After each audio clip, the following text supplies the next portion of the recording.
Hello and welcome to the Jim Rogers forecast for 2013 to 2015. Now the questions Jim Rogers was recently asked in a Bloomberg interview was, are you pessimistic or optimistic about the future? What do you look for in a good investment? And also, how do you protect yourself as an investor?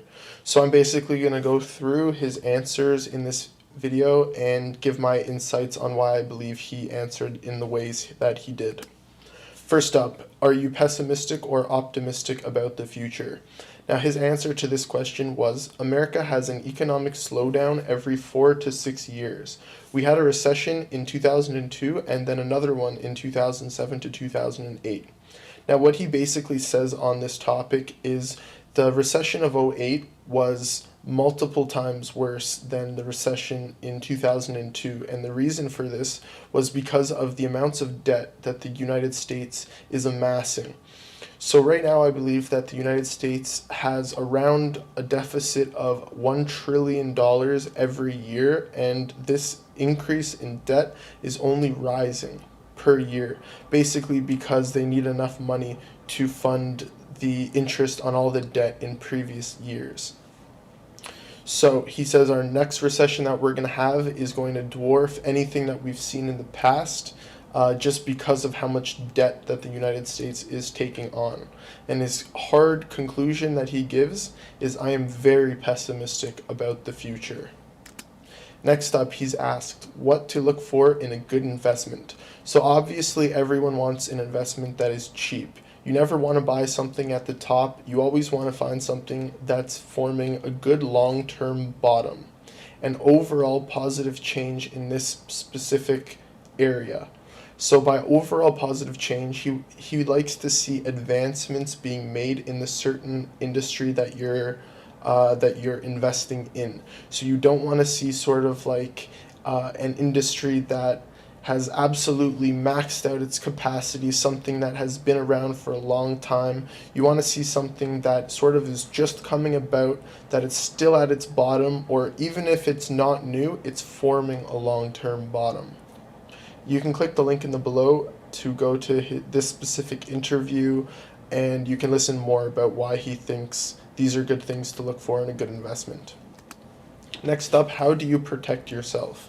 So his first point, obviously, own natural resources. And by this, I believe he's alluding to buy gold and silver, and also various currencies. So he says you don't want to have all your money tied up in the US dollar. You want to have your money in various currencies just in case something happens in one economy, you still have a hedge in a different currency. So he says the Japanese yen is something good to look at. And he also says right now he does own some US dollars, and the reason for this is because the USD is still looked at as a psychological safe haven. Even though in reality it might not be an actual safe haven, it's what sort of the world looks at in terms of being a psychological safe haven.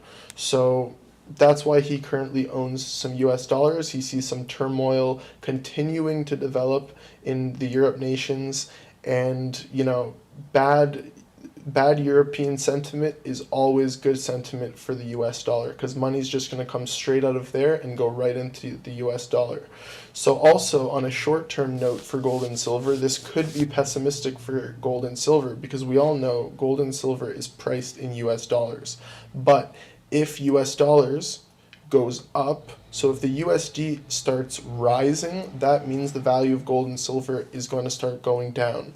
So be aware of this, guys. I have another video on this channel outlining why I believe we could see sub $30 silver prices once again. So I think it's a great possibility that we could see our metals coming on sale sometime soon. Next up, he's short stocks and bonds. Now, through the Federal Reserve bond buying program, we know that bonds have been artificially propped up for years now. The bond prices continue to go up in almost like a complete diagonal bullish manner. It keeps going up every single year, and to the uninformed investor that looks at that, they'd be like, oh wow, that's an amazing investment. Just clearly based on previous performance, we can see that bonds always go up. So I'm just going to put my money into the bond market. And another thing that some people might think is those who are of, let's say, the baby boom generation or even older than that, they have lived through one of the most massive bull markets in basically recorded history. They've lived through times that have just been getting better and better and better. The economy has just been rising, rising, rising. So that's why if you're my age, 21, and you have parents that are still set in this mindset of growth and economic growth and everything is going to just continue to get better no matter what. Look at the bond market, it's always going to go up. It's a huge psychological fallacy because they've always lived through good times and they think that this increase will continue to happen into the future.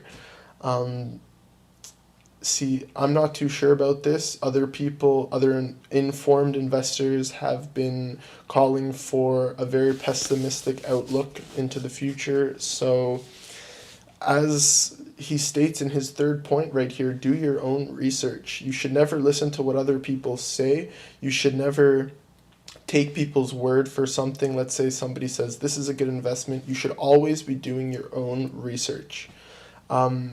There's a quote that I like to almost live by. It says, listen to all, but follow none. So listen to what everybody has to say. Listen to all the perspectives. If you're thinking about investing in gold and silver, listen to why people are saying buy it. And then also go to the other side of the fence and listen to why they're saying do not buy it. And then once you have sort of a rational,